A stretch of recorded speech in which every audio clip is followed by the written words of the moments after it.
Москвада ок атуудан кыргыз жараны жабыркаганы айтылууда. Бүгүн 3 декабрда Москва шаарындагы көчөлөрдүн биринде ок атуу орун алды. Анда кыргыз жараны жаракат алганы айтылат.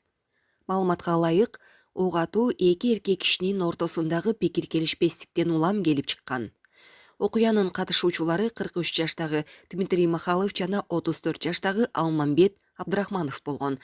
Анда Дмитрий Махалов менен такси кызматынын айдоочусу пикир келишпестиктен улам мушташа кетишкен.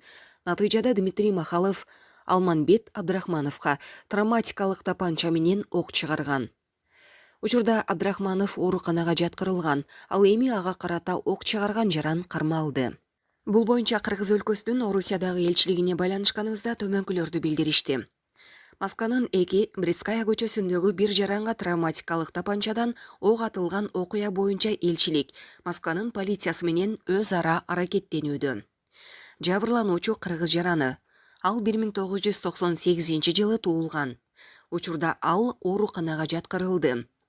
Бул факты боюнча Орусиянын Москва шаарынын ОВДнын Тверь району боюнча тергөө бөлүмү тарабынан текшерүү иштери жүрүүдө.